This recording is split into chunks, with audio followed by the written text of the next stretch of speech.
好，立刻来关心一下目前俄乌的战况哦。首先呢，现在库斯科公路已经变成了这个乌克兰的无人机的靶场。乌军讲说有80%的俄军都投降了。那位于俄罗斯，它现在这个阿特拉斯的油库哦，27号晚上遭到了乌克兰的无人机袭击，火势到现在仍然无法控制。有3名的乌军士兵表示呢，俄军不断的使用各种炸弹来轰炸库斯科的村庄，超过80%的俄军呢选择向乌克兰投降，成为了俘虏。那在这个罗斯托夫州的州长呢，他讲说，因为乌克兰无人机袭击哦，所以导致这边的油库发生了非常严重的火灾。那另外呢，这个乌克兰它第28这个机械化旅击落了苏凯25攻击机哦。那专家讲说，这可能是顿涅茨克的前线局势恶化的一个局面。那看到 X 账号里面也有提到啊，就是说乌克兰他们的作战指挥部的公布显示呢，他们的第28机械化旅哦，已经在这个克拉马托斯克前线成功击落了这个苏凯25。乌克兰的军事专家讲啊，其实在顿涅茨克的方向的战况已经出现了恶化，恐怕是对于乌克兰有一点不利。那部分地区的防线已经被突破了。泽伦斯基怎么说呢？他说哦，这是不会放弃乌东的。现在乌军在增援4个旅来抢救波克罗夫斯克。那现在因为俄罗斯使用这个滑翔的炸弹来猛轰哦，所以他们就讲说，现在呢，这个统计下来1周之内大概被放了750枚的滑翔炸弹，那在这边引爆，所以现在看起来前线的战况也是挺吃紧的。那乌军袭击俄罗斯境内，富比士的网站军事专家他们提到了，这克宫其实基本上并没有抽调这个乌东的俄军啊，而是以这个年轻、训练比较差的部队来增援库斯克。这意味着呢，这个俄军从去年的秋天开始啊，乌东的攻势并没有减缓。那换句话说，就是乌克兰要头痛啦，乌克兰前线的乌军状况恐怕是不妙。然后再紧接着来看一下，像乌军也首度部署了美制的 F-16来协助防空哦。泽伦斯基讲说，因为 F-16的加入，使得他们现在防空能力大大增强。美国 CI 的副局长也提到了说，乌克兰短期之内是不会撤出库斯克的。那看起来就是乌克兰要这个在库斯克这一边哦，更站稳脚步，好能够跟这个俄罗斯哦有一个拉扯，就是拉锯战哦。所以他就说，这个会让俄罗斯面临苦战，这是一场艰苦的奋斗啊。那的确啦，对于俄罗斯来讲，当然一波波的这种反击已经开始了。俄罗斯媒体讲说，黑色星期一只是开始哦，因为他已经连续2天对于乌克兰实行了一些大规模的打击。那接下来还会有怎么样更进一步的一个反击行动呢？可能会对于他们的一些关键设施哦，开始在进行下一波的攻击。那到底是谁不想和谈呢？看到了，现在有一份叫做欧盟乌克兰军事援助团的战略评估的文件被美国的媒体报道出来，说在文件里面显示，应基辅方面的要求，如果必要的话，会给予政治和行动条件得以满足哦。那欧盟也会对于乌克兰境内的士兵来提供一些相关的训练。那当然，战争打到现在，很多这种呼吁啊，就是希望能够有和平的曙光出现。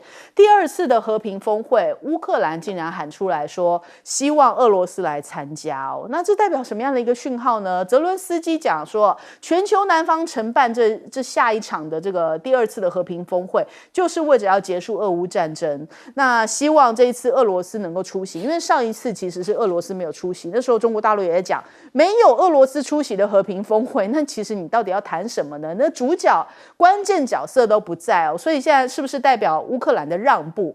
还有这个现在目前俄罗斯常驻联合国的第1副代表也讲说，其实基辅对库斯克州的攻击选择了升级，现在要和平的可能性似乎不太高了。那到底是不是美国在从中作梗呢？当年呢，拜登是不是有指示啊？你看小甘乃迪出来爆料，他说拜登要求强生去搞破坏，因为原本俄乌的和谈成果已经感觉有曙光啦，但是呢，就是因为华盛顿想要战争，所以美国不想看到俄乌和谈，这才是最大的一个让战争不断延续到现在的一个最大主因。这首先我们来请教一下介老师怎么看呢？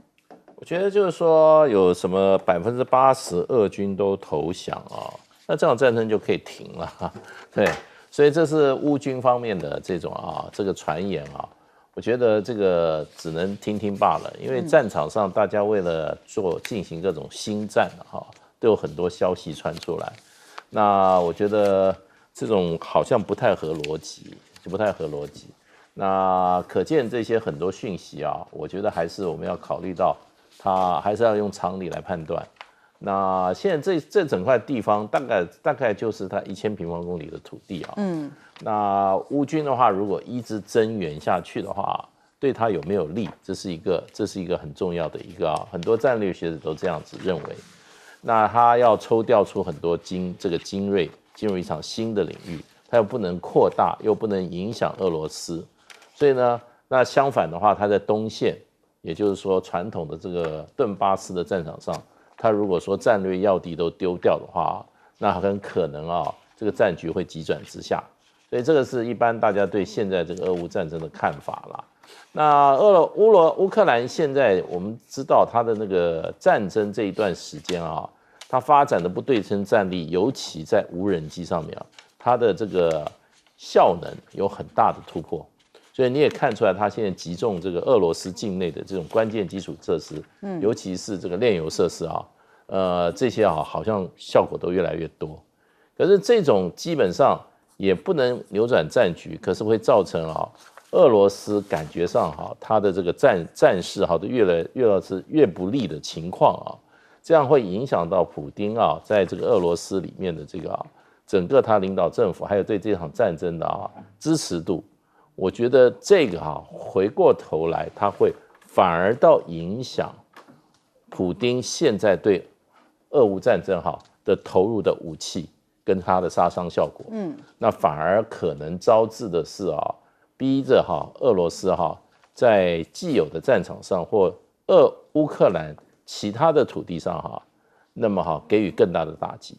像这个1个礼拜前，这个俄罗斯就是说最近最大的一次对于对乌克兰土地的这种空中的攻击，那尤其对这个基辅的攻击感觉又恢复了。那基辅的老百姓又回到躲到这个地下铁的这个情况，那造成一片恐慌。所以俄军如果乌军有突破的话，那俄军也一定要找回一个报应来作为平衡。那所以呢，我觉得就是说，我们还是一直看法，就是说，如果乌军他继续还有很多进展的话，那他可能要准备受到普丁跟俄军更大规模的打击。这个是我觉得是比较逻辑的。好，接着来请教一下李将军。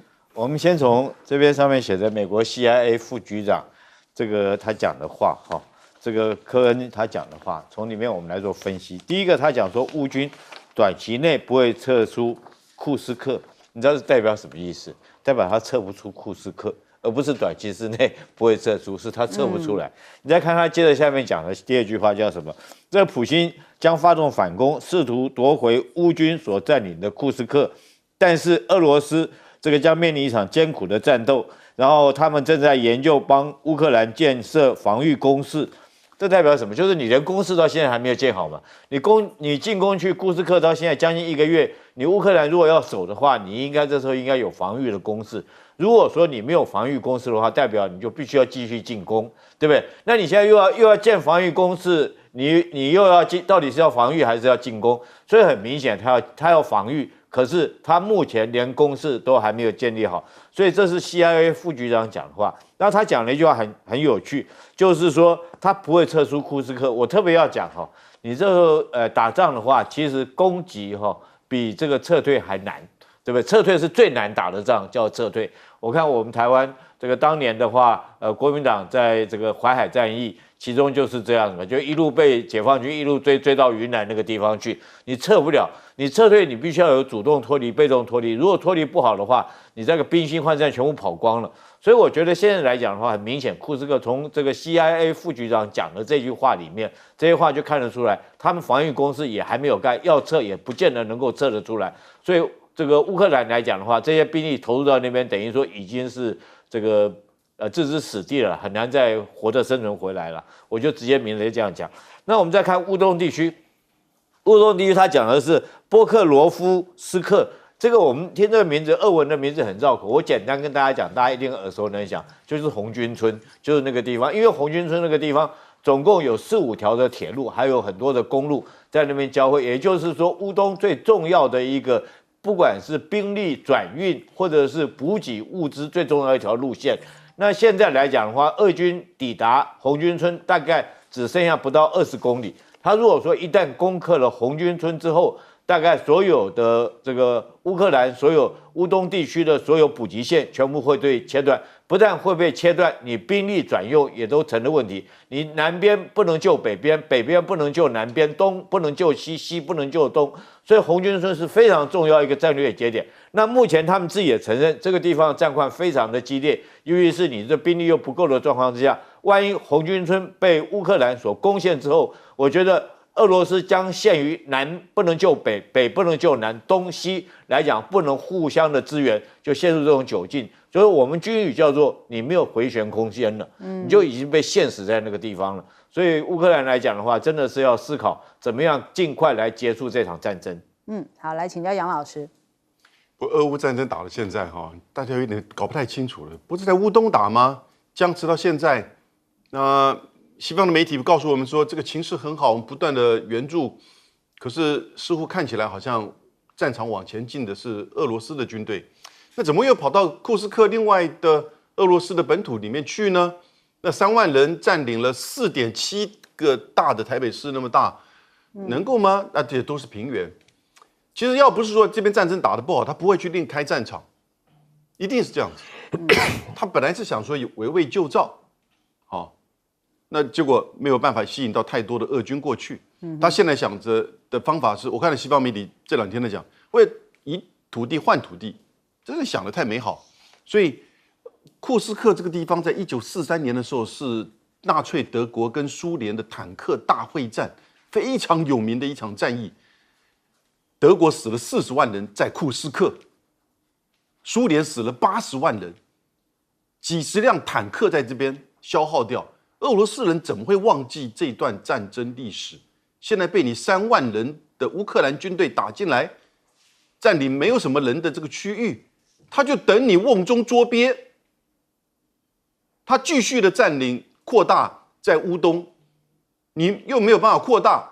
不过现在看的 CIA 的这个副局长这个说法是，他告诉乌克兰的战略就是继续打，不能退，我会帮助你。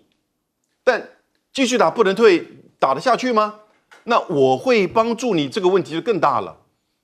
这个在柏林、德国、法国这些听了美国这么讲，我们还要再帮乌东以外乌克兰去进军俄罗斯的土地吗？他都已经拿的就是北约提供的最新的装备打这一战，他如果把这些装备投注在乌东，也许那个红军村他就守得住了，对不对？也许到最后美国总统大选结束之后，双方就能够怎么样的进行停火，然后呢，透过第三者或者是第三地来和谈。那我们美国或欧洲再怎么介入，保证乌克兰不会加入北约，希望能够这个促使普丁俄罗斯从乌东部分撤军，签署一个另外的像是明斯克协议这样子的，或者是把这边变成怎么样的一个这种处理。结果不是，现在你打到俄罗斯去，结果我觉得现在普丁就是他绝对不会放弃那个乌东4州了，他绝对不会放弃了。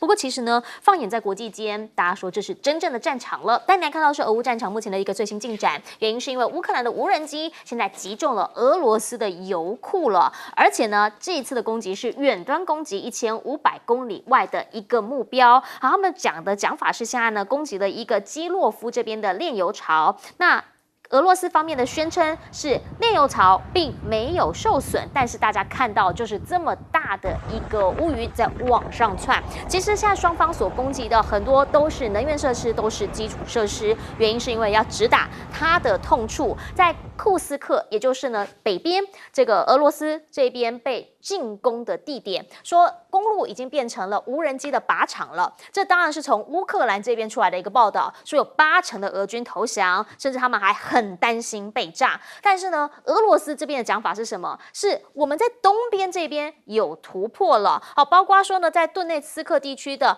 奥尔夫洛夫卡村，这里呢算是一个非常有利的战线，还有据点。他们提出从这个地方给占领之后，要开始多方面的把乌军给击退，整个东部要给它吃下来。战线上面您可以看到库斯克这边呢，乌军这边讲他们奇袭3个星期之后，已经越打越里面了。但是对于普京来说，当然啦，人已经进到了自家家园，打进来了，这面子不能失掉。所以传出他们现在即将要酝酿把失去的领土夺回来，而且将是一场恶战。好，甚至呢，他也反驳了泽伦斯基，现在说呢要打算谈终止战争。俄罗斯说现在谈都不想谈了。克里姆林宫呢，这个发言人佩斯科夫更直接强调，现在一点希望都没有。原因是因为双方进入了一个激战状态。Wall Street Journal 呢，他现在直接的说了，说其实呢，在发现说乌克兰这边使用美国给他们的 ATACM 呢，他们往前打的时候，基本上他们已经撤走了90%的战机。那原因是因为怕被打到，所以现在呢，先好好回到后方来做回防。而另一个部分呢，则是俄罗斯现在可能他也觉得要打要快，甚至呢打过去之后让他回不来，因为东将军即将来临，现在就怕啦。欧洲复兴开发银行直接说了，如果冬季来临的话，俄罗斯炸的都是他们的能源啊，他们的基础设施，那停电供水没有的话，冬季将如何度过？所以他们未来几个星期呢，要跟这个乌克兰的市政当局啊，来签一些贷款协议，表示说我们要如何帮你们来过冬。而现在呢，已经打了2年半了，但你知道吗？其实俄罗斯这边送到欧洲的天然气还持续有一些是在走的哦。好，目前呢传出泽伦斯基讲他不续约了，因为他们说当时的那个约是2019年的时候续的，那为期呢是5年，那目前年底要到期，他们即将不再续约。他们说这是切断欧洲工业的最后一条动脉，也是切断俄罗斯它裁员的最后一段。俄罗斯怕吗？当然不怕。过冬谁需要能源？他就直接讲了，损害到的是你们欧洲消费者的利益。你先去问问你隔壁的兄弟。想要请教一下亮哥，您怎么样来看俄乌战到目前为止？当然双方说法不一样，但是看得出来，大家打的都是基础能源，还有这一些基建设施。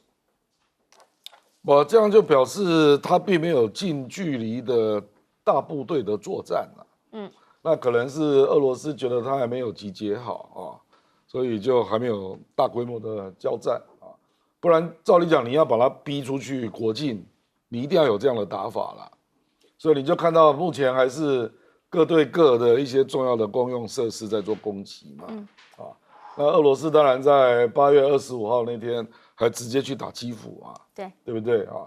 那可是这一种都是就是要羞辱你啦，制造你的心理压力啦。那对于战局的实际推展，我认为在库尔斯克有点陷入僵局，就是说我们还没有看到比较大规模的作战啊，可是，在东部顿内茨克这一边啊，我觉得乌克兰真的就是要注意了，因为本来那个塞尔斯基啊，他认为他可以把那个顿内茨克部分的俄军给调过来，对，结果并没有达成这个效果，反而是相反啊，就乌军反而被拉到库尔斯克。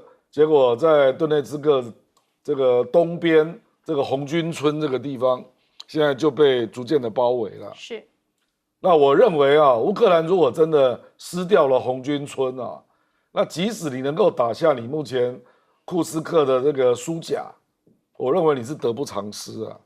红军村更重要啊，而且俄罗斯如果真的打下顿内茨克那个红军村啊，那顿内茨克它的目前的占领的区域就会从53% 可能会提高到70%哦，大举西进，东进，那可能就会造成一个更糟糕的一个状况，就是他就直接面对前面都是大平原啊，就没有战略据点啊，是，那我觉得这个是对乌克兰很不利的状况。未来因为目前乌克兰在顿巴斯的部分唯一能够打的地方，就只有顿涅茨克，因为他本来只占领53%，是。那卢汉斯克俄罗斯完全巩固了，因为他占了94%。那如果红军村真的陷落，那顿巴斯的战争几乎可以说结束了。那乌克兰怎么办？因为你要知道，库斯克是距离很远的地方啊，那在哈尔科夫以北，它本来就不是核心战场，所以我是觉得乌克兰可能会失算啦，因为他如果先打下红军村，然后接下来库尔斯克他再慢慢的包夹啦，慢慢把军队聚过来啦，那就考验你的后勤问题了，因为到11月温度就会降到0度以下，是，那事实上乌克兰就会陷入一个比较大的困境啊，那。俄罗斯事实上，我认为他会蛮凶狠的做报复，因为普京把乌克兰打库斯克视同恐怖袭击啊。对，所以我觉得他可能会打到乌克兰境内。如果真的被驱逐出去了，他可能还会往前去打乌克兰的苏梅啊，那整个那个运输运补的路线都被摧毁。他还会打到乌克兰的北部的一些地方，不过那些地方没有那么重要。顿巴斯这个红军村才是最重要。那我觉得乌克兰真的没有算好啦，所以他等于是，我觉得在战略上可能就输掉了一个非常重要的据点，这样。因为其实对于乌克兰来说啦，它最重要的一些包括了工业设施，还有一些基础设施，很多其实都是在顿巴斯地区嘛。那如果这边呢，它真的是在红军村在偏中间的地方，真的被攻破的话，那它前面它整个缓冲区就安全了，就有了。但也想请教一下盛峰老师，因为呢。对于泽伦斯基来讲，他说呢，他有一个胜利计划啊，他之前说第一波啦哈，先把它攻进去库斯克州。但是刚刚听起来呢，就是觉得好像普丁他是有所盘算，兵没马上去，其实后面再算算盘。实在是有时候看起来，真的说可怜之人必有可恨之处，我们只能这样讲。这整个的这样的战局是乌克兰自己自作内所造成的嘛，天作内有可为，自作内不可活。今天这样的做法，你是要干什么？去打这个叫库斯克的时候，就没有人看得懂。你要围魏救赵，围了大半天，那个赵也没有来吧，那个也没有带动他的改变。那现在呢？现在只是在打嘴炮，在打嘴炮就可以赢，泽伦斯基早就赢了。所以这是一场很悲剧。而且我认为再这样继续打下去是很惨。为什么？因为俄罗斯到现在为止一点都没有因为他的库斯克的战争而感知到惊慌恐惧，他一点都没有。可是呢，乌克兰一直在这里要制造新闻、制造话题，然后制造他有希望的样子，这个都很像一个兵败要结束战争之前的最后挣扎，就好像。在2次大战要结束的时候，这个德国不断的发V2火箭去打伦敦，所以认为可以改变战场，可以吗？不行，是吧？就好像2次大战要结束，日本是用神龙特工队去处理美国的这个航空母舰，所以一架飞机对准一个烟囱撞下去，好不得就没了。结果呢，能改变吗？不能改变。可是逼到最后的结果是什么？是柏林被彻底的摧毁。逼到最后的结果，就2颗原子炸弹让日本彻底的受苦。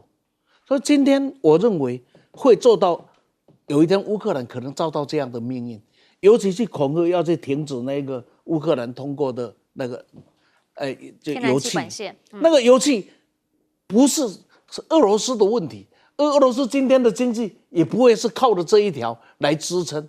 可是你知道？支持你乌克兰的所有的人，很多国家是要靠这一条油气的。那你把它断了，到底是你在断你的朋友，或者在杀你的敌人？我实在是看不懂。所以这样子垂死的挣扎，假如我硬要解释这一个道理，就是拜登支持他这一场战争，他透过付出乌克兰人的生命跟乌克兰的国运，在替拜登撑这一场战场。撑到10月5日，是吧？就是这样子，那多可怜的悲剧呀！乌克兰人什么时候变成拜登的人肉盾牌啊？那泽连斯基今天的做法就是这个样子。所以，我们讲说，台湾不要变成乌克兰，不只是命运不要变成乌克兰，我们的政治人物的思维啊，也不要变成泽连斯基啊。你看今天所有的作为就是如此嘛。好，但我们就想要请教一下舰长了哈。我们从比较战术的角度来看，因为其实呢，你要说俄罗斯他真的没准备，好像也不是。包括Wall Street Journal就直接讲了，说他们其实有把90%的战机都往后撤了。最主要原因就是因为，虽然美国给他这个 ATACMS 的导弹系统它是有射程限制的，但是它还是有可能会被打到，所以他先求安全。但是呢，很有可能就会直接被包夹。战术上来看，您怎么样来看后续的进展？其实你这样去考虑这个问题，像一开始乌克兰是不是孤军深入俄国的境内？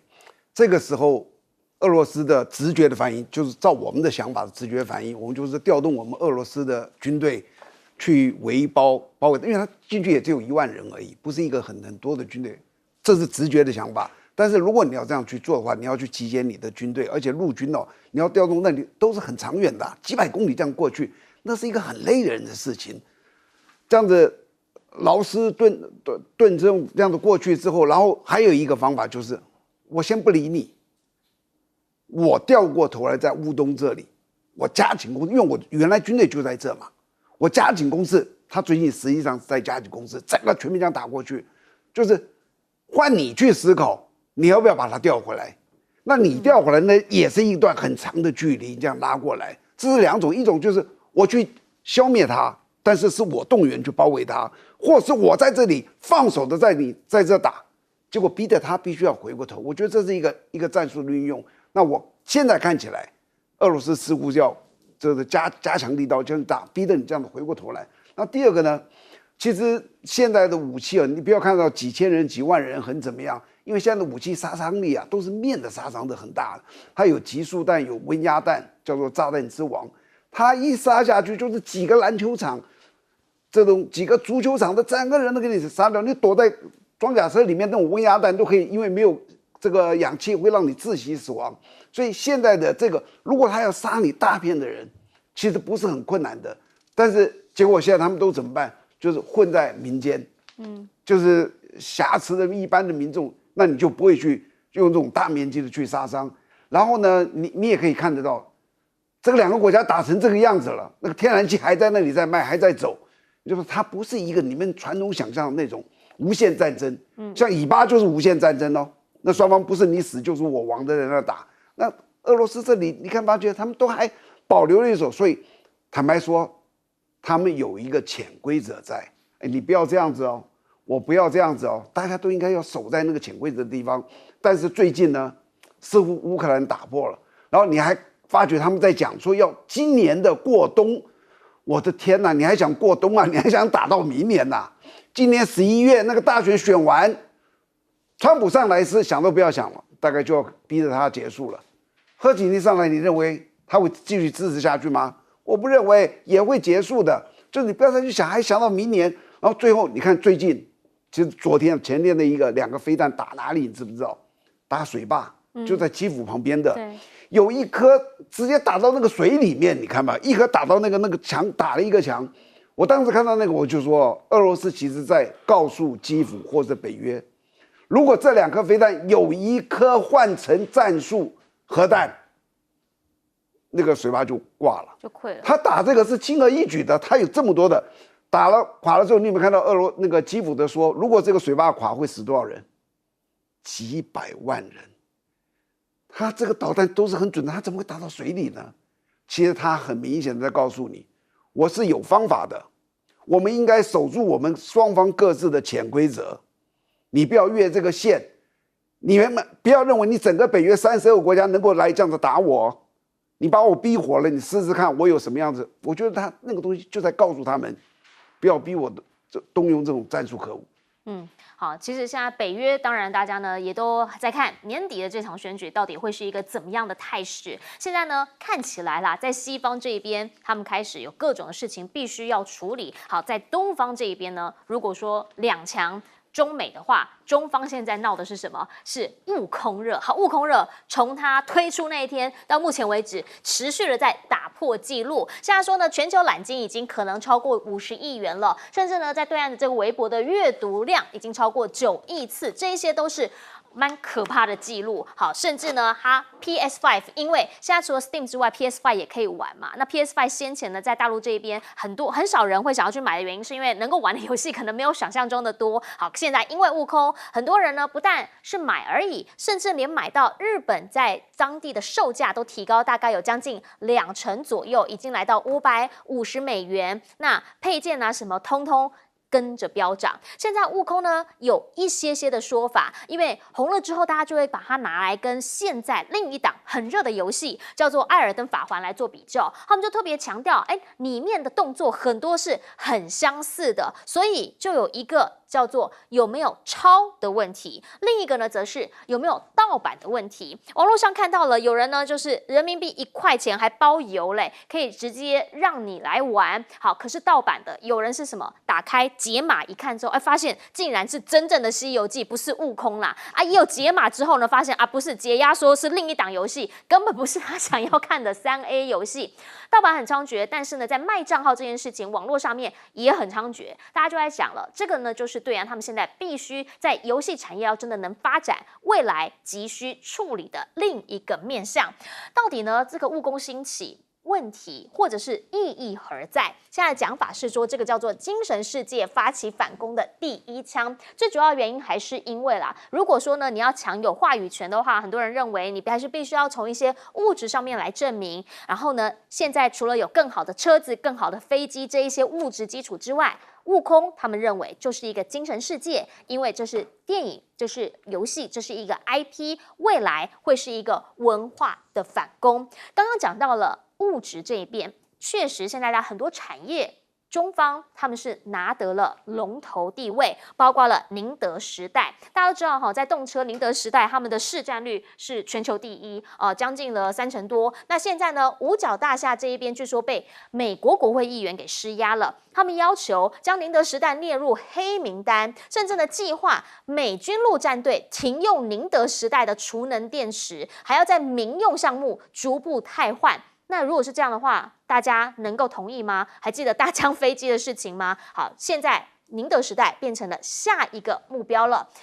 中美双方虽然一直以来有所针锋相对，但是呢，在旧金山会谈之后，高官互访持续不断。王毅会苏立文强调的是呢，美国应该停止经贸跟科技上面的打压，同时呢，驻美的大使谢峰也特别提到了，说基本上甩锅推责是解决不了问题的，全部都要靠贸易啊，靠产业战，不会有赢家。但是苏立文这一次去，其实他也有他的目标。纽时就直接讲了，他的目标有可能是因为拜登即将要走马下任了嘛，有没有可能最后一次在 APEC 的时候，11月那个时候应该选完咯，在秘鲁这边举办的 APEC。有没有可能还是可以见一下习近平，当做一个毕业礼物？好，这件事情呢，有人说有可能在瞧，也有人认为说这个机会真的不大。原因是因为双方现在在南海问题上面也是有点不可开交啊。最主要原因就是菲律宾呢跟中方在南海的问题，美方一而再再而三的发生，包括他们印太司令说，他还要帮忙菲律宾来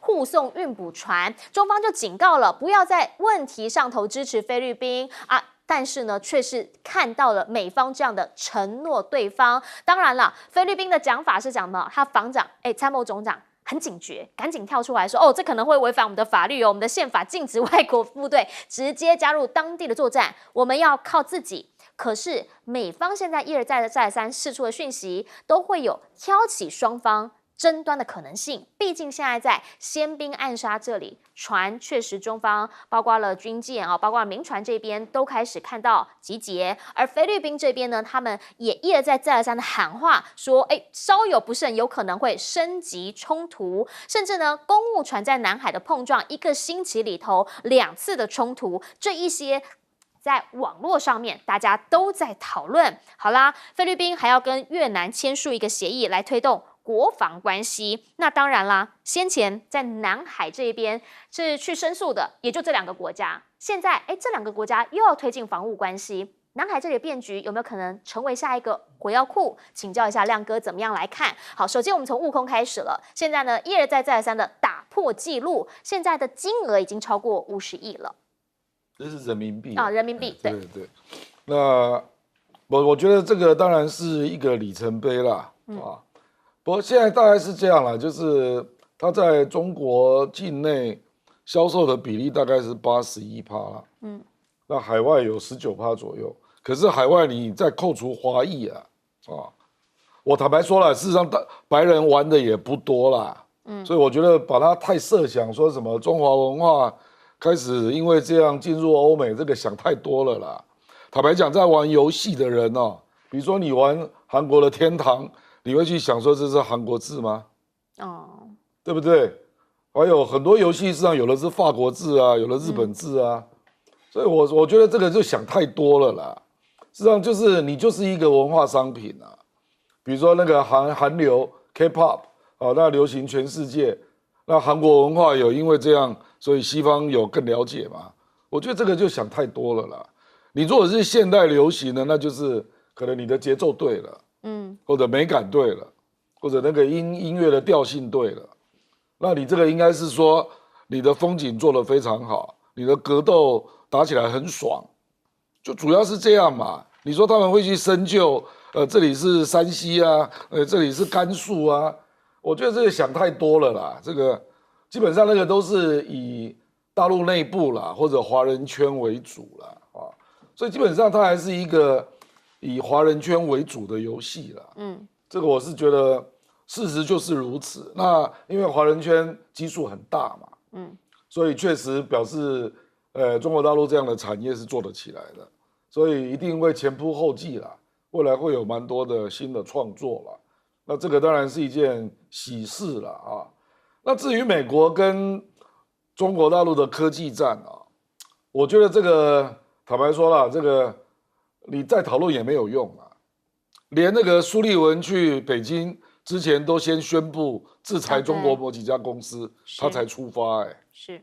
所以有人要呼吁要禁宁德时代，这有什么稀奇？对不对？反正美国就去禁嘛，你禁到最后就是你的很多相关的产业都会变贵嘛。因为中国大陆做的就是它的 CP 值比较高啊，可是非常便宜。那你如果要去禁宁德时代，那你的电池就是比较贵嘛，对不对？那你不要用中国的太阳能产品，那你发展太阳能就会变成全世界最贵的地方嘛，这个就是你要付的代价啦。是，那你如果以后连那个中国的成熟制成的晶片你都不要买，那你就准备在通货膨胀嘛。所以我是觉得这个没什么话好讲啦。我说实在啦，你自己选的路。你就要面对必然的后果嘛。中国大陆也在反手在回击美国啦。他最近，比如说前一阵子是那个加耕者，是，他限制出口嘛。那目前已经造成美国的价格大涨啊。那最近他还要针对锑矿、钨矿要限制出口啊。那反正美国要玩这种游戏，就让他去玩啊。因为美国只是这个世界的一个国家啦。大部分的国家都没有跟进，绝大多数都没有跟进啊，所以中国大陆在全球的贸易还在上升，它具体落实就是人家刚公布那个10大出口港口，中国还占7个啊，对，而且总量也在上升，产值也在上升，所以你美国就自己去玩嘛，那你家的事啦啊，反正美国跟中国的贸易的量也在下降，跟东南亚变成超过1兆美元，跟欧洲超过8000亿，那美国已经是6000多亿啦。那你如果要再少买，那就更低嘛。那中国大陆就想办法卖到别的地方啊。就这个世界不是只有你美国啦，而且越来越难制定全球的规则是依照美国的意志了。我觉得这个趋势已经非常明显了啦，所以我觉得这也没什么好讨论的啦，你自己想不开。那你就自己承受后果嘛，就这样。我们先进一下广告，广告回来我们继续来说。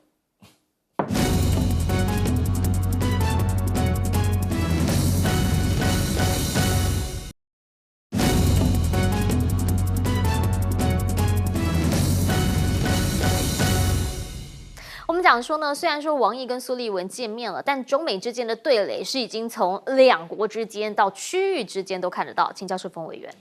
这样子啊，美国人不知道有没有感觉，从18年开始这个打贸易战到今天为止，是大陆是受伤，这个说大陆没受伤是骗人的，但是你得到了什么？你赢得了什么？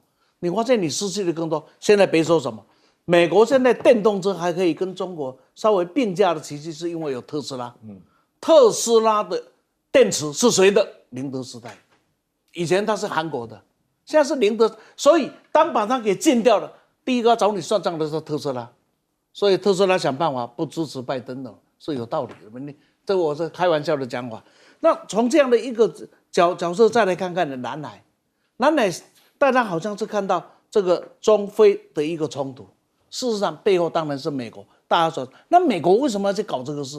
因为对美国讲起来，他最不能忍受的一件事情就是南海行为准则，假如签成的话，很抱歉了，在整个的南海区里面，你美国抓头没名，抓尾没名啊，你连插嘴的余地都没有。因为南海行为准则就是把这边周边的国家大家共同的一个规则，有利润我们大家怎么来分配？有冲突大家有什么方法呢？现在南海行为准则眼见着就要签成，那就是谁是一个最大的障碍？菲律宾是一个最大的障碍啊！所以从这个角度来看，美国当然是收菲律宾来处理这个事嘛。那我们想想看，这个印太司令啊，到底是内行或是外行，我搞不懂因为到现在为止的冲突不是军事冲突是海警跟海巡的冲突。那你的合约的共同防御条约是建立在军事冲突这个时候你介入，你站在哪一点？这个就是为什么韩国这个菲律宾的军方刚才讲，这个是有问题的。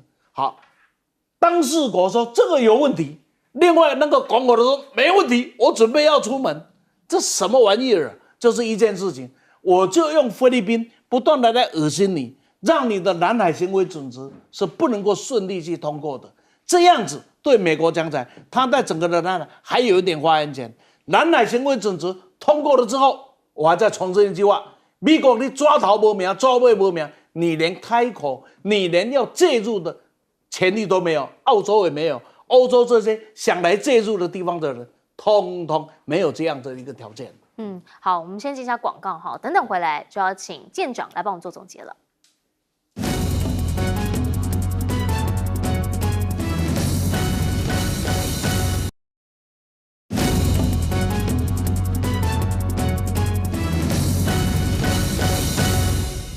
节目最后邀请舰长帮我们总结。我这次看到就苏利文访中他就让我想到一件历史的过去一个历史事情，就是季辛吉当初访问中国的时候，当时也是一个就是让人很意外的，他是一个秘密访问然后在他的回忆录里面，他有提到这件事情。他说当初在去之前的时候，他们给这个行动取了一个代号，叫做马可波罗行动。什么意思呢？就是这是一个神秘的就是不知道未来会怎么样的。那他在他的回忆录里面写说，这次有6个目的，一个一个，好比说联中制俄，好比说结束越战，他又写6个，看起来都冠冕堂皇，很重要。然后他最后写了一个，我觉得是非常有意思。他说，讲完这6个之后，他说其实这6个通通在支持一个目的，什么目的呢？就是尼克森的竞选连任要能够成功。其实所有民主国家天大地大，选举最大。这次苏利文真的莫名其妙突然访，他4年没有到过中国，他跟王毅在别的地方见过面，但他从来没有到过北京去。我第一个直觉就想到，他们一定是最近觉得他们的选举不顺利，川普可能会，那我们是不是要做一些很特殊的事情，能够彰显我们民主党拜登也好，贺锦丽也好，他们是对这个市局还是有影响的。那因此他希望找到北京的配合。那他这次去的任务是什么？讲起来一定一大堆，美中这个台海啦，什么什么晶片啦，什么晶片，那些都是，但那些通通是过场。